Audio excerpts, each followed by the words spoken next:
Shalom, selamat malam buat kita semua. Saya menyapa saudara, saya percaya kalau saudara dalam keadaan baik-baik aja. Harapan saya, iman kita semakin bertumbuh di dalam Tuhan. Amin. Hari ini sudah kita lakukan aktivitas kita. Kita tahu bahwa tanpa Tuhan kita tidak bisa melakukan banyak hal. Karena Tuhan, maka kita mampu untuk melakukan perkara-perkara yang ajaib. Haleluya. Mari kita berdoa untuk mendengarkan renungan ini. Tuhan Yesus Bapa yang baik, kami bersyukur pada malam hari ini. Sebelum kami beristirahat, Tuhan tolong kami. Kami rindu supaya hidup kami semakin berarti di hadapan Tuhan. Kami rindu supaya kami semakin diubahkan. Supaya di hari-hari hidup kami, di hari-hari yang akan datang, kami didapati Engkau melakukan setiap firman-Mu. Berbicaralah di tengah kami, karena kami siap mendengarkan firman-Mu. Haleluya. Amin. Puji Tuhan, saudara yang diberkati oleh Tuhan, pada malam hari ini saya akan berikan satu tema khotbah, pentingnya pengakuan. Penting loh saudara, pengakuan. Penting itu jujur. Ya kan?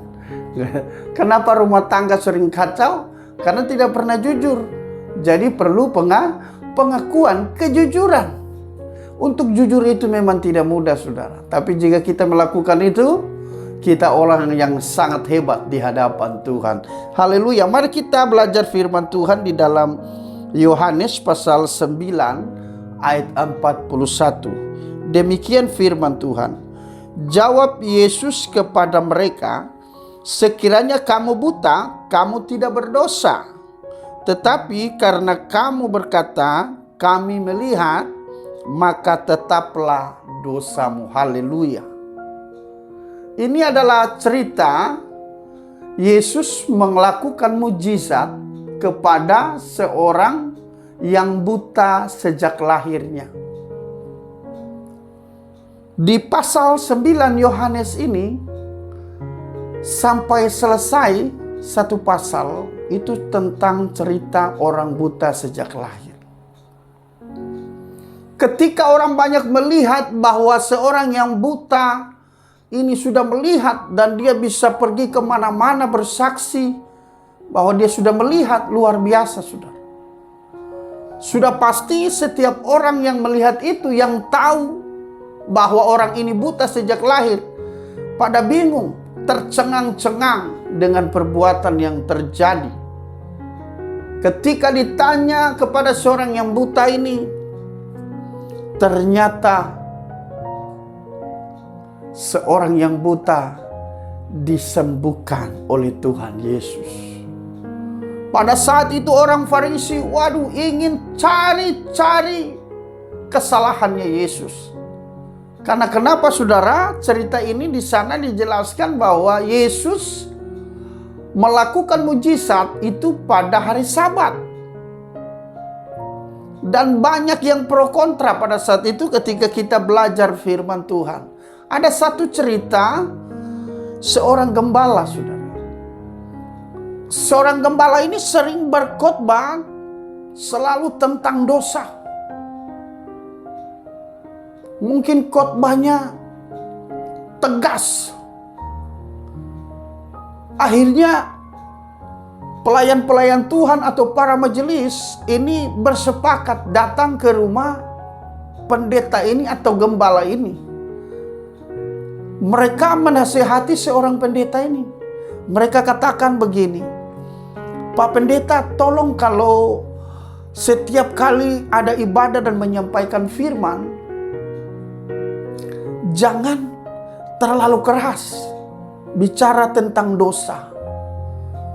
Mungkin ada yang lebih halus kata-katanya, seperti kekurangan, kelalaian, atau kesalahan, jadi lebih lembut. Jangan selalu katakan dosa, dosa, dan dosa. Tuhan berikan hikmat kepada seorang pendeta ini.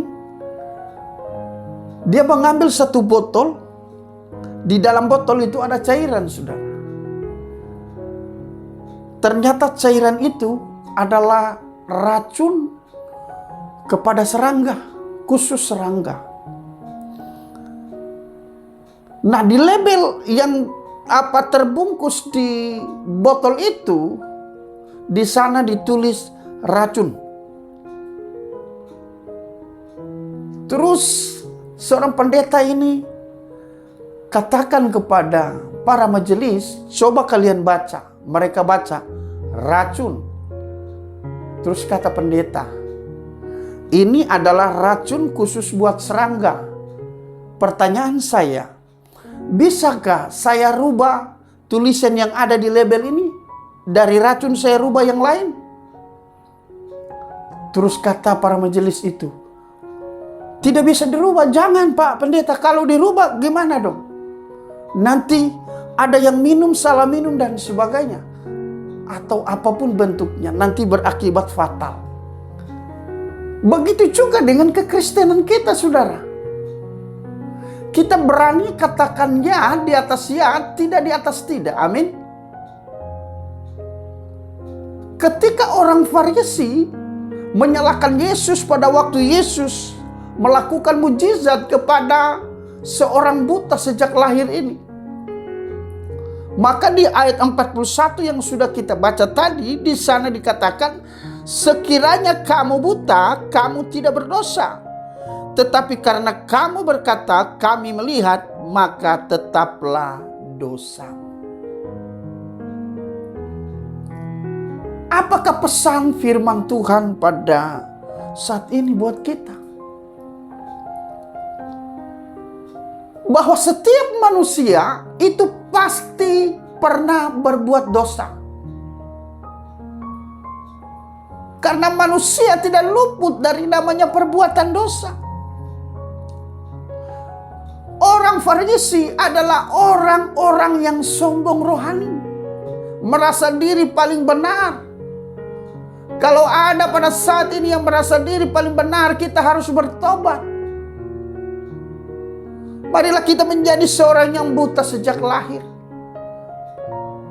Makanya firman Tuhan datang kepada kita lewat cerita ini. Yesus berkata, jika kamu buta, maka kamu tidak berdosa. Apa maksudnya? Maksudnya di sini adalah kita harus menyadari bahwa hidup kita ini penuh dengan dosa. Artinya kita tidak boleh menyombongkan rohani. Tidak boleh merasa diri paling benar. Kita harus menyadari bahwa kita banyak kekurangan, banyak keterbatasan. Maka kita butuh Yesus. Karena Yesus jalan kebenaran. Orang Farisi tidak mau. Mereka tidak mau Yesus itu melakukan sesuatu yang benar. Karena mereka katakan bahwa apa yang dilakukan oleh Yesus itu salah karena lakukan pada hari Sabat. Saya mau kasih tahu buat kita semua pada hari ini. Mungkin ada di antara kita yang merasa diri paling benar, paling hebat. Rohani saya paling bertumbuh. Biasanya begitu kalau lagi berumah tangga, ya kan? Istri merasa rohani yang paling hebat. Suami merasa dia paling jago. Jangan, saudara. Itu kehancuran. Amin. Itu awal dari kehancuran. Tidak boleh. Kenapa? Jujur itu penting. Amin. Pengakuan. Karena awal dari pengakuan, saudara, atau ketika kita mengaku dosa kita kepada Tuhan, itulah awal pemulihan. Kita akan dipulihkan. Saudara ingat cerita seorang pelacur. Ketika mereka akan melempari pelacur itu dengan batu. Kata Yesus, jika kamu tidak berdosa, kamu boleh melempari perempuan itu, pelacur. Dan tidak satu orang pun yang melempari perempuan itu. Karena kenapa? Mereka menyadari bahwa mereka juga berbuat dosa. Pesan firman Tuhan pada saat malam hari ini kepada kita adalah jangan sombong rohani. Jangan merasa kita orang paling benar. Tapi sadarilah bahwa hidup ini karena kasih karunia, karena kemurahan Tuhan. Supaya kita tidak lupa bahwa hidup ini yang terpenting adalah setiap firman yang keluar dari mulut Allah. Jangan kita lihat, orang sana kok kata-katanya manis. Belum tentu kata-katanya manis, dia manis juga yang kelakuannya. Tetapi mari kita terus dalam pembaharuan iman kita, pembaharuan kerohanian kita. Terus merasa bahwa hidup ini karena Tuhan, dan Tuhanlah yang mengubahkannya. Hidup ini karena kebenaran. Jangan merasa diri paling hebat. Karena belum tentu kehebatanmu sombong rohani kita orang yang benar. Jangan-jangan kita orang lebih berdosa daripada orang lain. Kita suka menghakimi. Pada malam hari ingat pesan firman Tuhan. Jangan sombong rohani. Amin. Yesus mau bahwa kita menjadi pribadi yang terus menyadari kita ini hanya debu tanah. Kita harus terus menyadari bahwa kita ini semua karena Tuhan. Kalau kita mungkin diberkati secara ekonomi, atau mungkin Tuhan pakai kita bisa menyampaikan firman, memenangkan jiwa banyak dimanapun berada, jangan pernah merasa bahwa kita paling hebat. Karena Tuhan tidak mau hamba-hambanya, pelayan-pelayannya, orang Kristen seperti itu. Karena semua itu adalah pemberian Tuhan. Amin. Jadilah pribadi yang selalu mengakui bahwa hidup ini adalah sampah kalau bukan Tuhan. Seperti Rasul Paulus. Rasul Paulus katakan, kalau bukan Tuhan yang mengubahkan, dia itu sampah. Dan saya yakin bahwa kita selalu menyadari itu.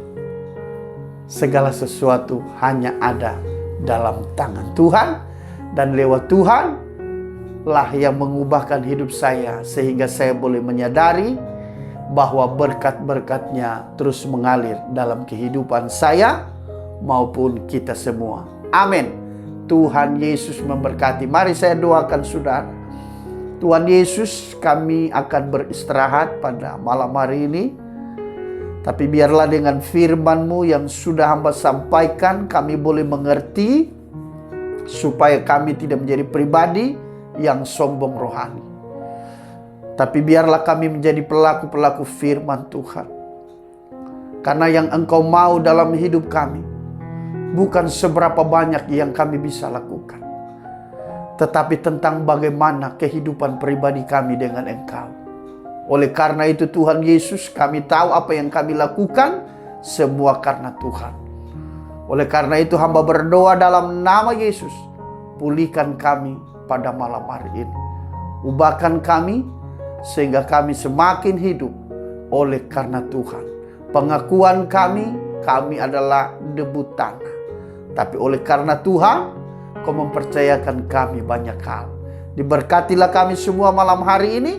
Tuhan pakai kami menjadi alat-Mu yang luar biasa. Dalam nama Yesus, haleluya, amin. Ingat saudara, pengakuan itu sangat penting. Kejujuran itu sangat penting. Yesus mau orang yang jujur. Orang yang mau menyadari kekurangan keterbatasannya. Supaya terus ingin Yesus sempurnakan. Roh Kudus, inilah hidupku. Supaya hidup kita semakin sempurna di dalam Tuhan. Amin. Tuhan Yesus memberkati.